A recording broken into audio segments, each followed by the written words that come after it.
everyone, welcome to another episode of rawradianthealth.com, and I'm Natasha St. Michael, and thank you so much for joining me. So today is Wednesday, it's the middle of the week, and yesterday I did a video talking about my opinion on raw chocolate, and I received a bunch of emails after that asking me why I mentioned that agave wasn't good for people, and people were like, what do you mean agave is not good? And I got quite a few requests as well of people asking me to give some suggestions as to what they can use as a sweetener in their food. What's a healthier alternative? So I'm going to talk about that today because this is important information. I think everyone needs to know, first of all, that agave nectar is not good for you.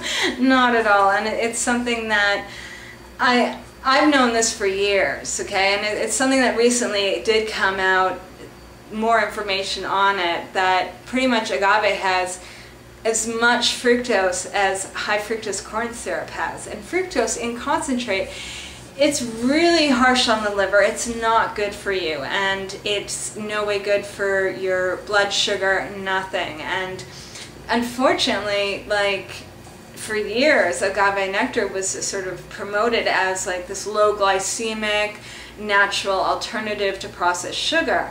And a lot of people were pushing it on diabetics and people with sugar issues. Now, I have sugar sensitivity, and when I first had agave nectar, first time it was a few years ago, I reacted really badly to it. And I reacted how I normally react to anything that's really too high in sugar. And what happens to me is I don't feel good, I feel a little bit dizzy, I might feel tired, I might even have to like lie down.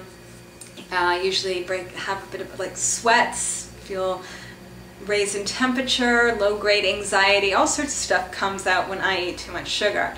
So when I had that happen, when I had agave nectar, I was really sort of taken aback by it, because all the information out there saying how great it was and that people with sugar issues should be having it and it's not going to affect your blood sugar and all this stuff. And when I ate it and reacted so badly to it, I mean, I've reacted worse to agave nectar than I have to honey or to any other concentrated sugar, that I was like, this is a joke, you know? I mean, you got to be kidding me that people are running around saying this is a health food, you know, and that this is sold at health food stores and people are promoting this, you know. And for me, I never ate agave nectar again, and I'm pretty strict about it even when I go to raw food restaurants, things like that. Like, I really try and make sure that nothing I'm eating has it, just because I myself react negatively to it. And you know what, I don't want a single meal of mine to make me feel bad, you know. I want everything I eat to make me feel good, alive, happy, energetic,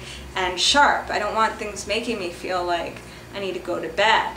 So I stopped eating agave nectar, and I don't recommend it for anyone, okay? No one. It is not low glycemic, it is not a health food, it is bad for your health, okay? And instead of using sugar or agave nectar or syrups, things like that, or even artificial sweeteners, you guys, none of that. You gotta cut that stuff out of your diet. And instead, what you can use is honey, or like get a raw honey, one that you know is definitely not processed, so there's no high fructose corn syrup being thrown in there, but it's a pure raw honey. You can use that. And I know a lot of vegans out there don't eat any bee products, so instead of having honey as an alternative, you can have yacun syrup, which is not very sweet, so you know it's low glycemic, but that is something that is more of a syrup, and it's made from a plant, and it's, you know, it's a sweetener, so you can get that. That, or you can also use, my favorite, this is what I use all the time, is dried fruit, like dried dates or dried figs. Those two are the best. And what you can do with dates is you can actually make it in kind of a liquid form by removing the pits and blending them with a little bit of water. And you can store in the fridge for maybe up to a week. And depending how much water you put in there, you can either make a paste with the dates, or you can make more of like a liquid kind of syrupy thing with the dates. And I mean, for me, dates is a phenomenal sugar substitute. I mean, it's got a beautiful, well-rounded flavor to it. So you can add that to your desserts, or You can also get different powders, you know, like there's mesquite powder, there's lucuma powder, and these are made either, like lucuma is made out of a fruit, mesquite is made out of a pod, I believe, and they're sweet, so you can also add that to your food to make it a little bit sweeter.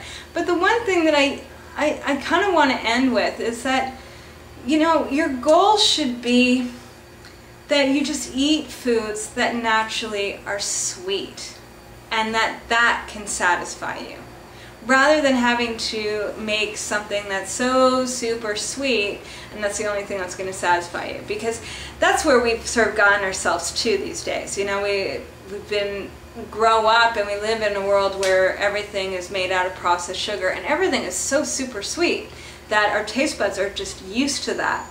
And the whole thing is that you want to get yourself back to basics, you know, where you can eat fruit and you can be like, wow, this was really sweet. This really sort of hit the spot. This helped my little sweet tooth, you know, that's where you want to be. That's the goal. It's not about just continuing to eat desserts after every meal. You want to move away from that and get more into eating, you know, well-rounded meals and not relying on having something sweet or being stimulated by the sugar.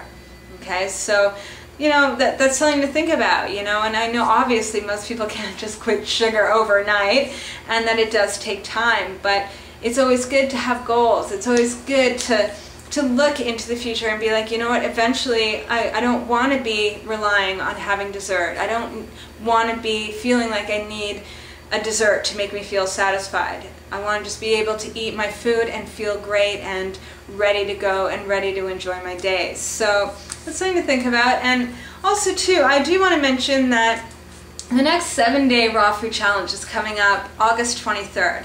And on the 7-day challenge, like, you receive recipes and a menu planner and all this stuff, right? All the recipes, none of them include any sugar. Okay, I mean, obviously it's a raw food challenge, so you're eating 100% raw food, but none of the recipes have any, like, honey, there's no dried fruit in it, nothing. It's all just whole foods. It's just fruit, vegetables, greens, nuts, and seeds. And the main thing is that I made it really simple that way so that people can do not only 100% raw for a week, but they can do it where they're really letting go of their addiction to the desserts or their addiction to certain foods and really just get back to basics and keeping things simple, so that by the end of the week you've sort of reset your taste buds, you've gotten used to enjoying fruit and getting satisfied by your fruit and enjoying your salads and all of that. So it is possible. Hundreds and hundreds of people have done it, and you should sign up for the next one. So if you're interested, go to my website at www.rawradianthealth.com and click on Raw Food Challenge and sign up there. I'm wishing you guys a fabulous day, and I will see you tomorrow. Oh, and one more thing, I just forgot this, is stevia. Sorry about this. Stevia is a great sweetener as well. I haven't used that in ages, but I used to be huge into stevia. And I recommend the green powdered type, or even if you can get the leaves. You can either use the fresh stevia leaves or you can use dried stevia leaves. But my suggestion is stay away from like the white powdered stevia. It tastes too much like a chemical. It's been really processed down. And I'm not too into the liquid stevia, but get the green powdered one. And that's a great sweetener, and there's no calories in it, nothing. And so I will put a link below, a Canadian and a USA link, as to where to find stevia, the mesquite, the lucuma powder, all of that. Alright, so I'm wishing you guys a fabulous day, and I will see you tomorrow. Bye!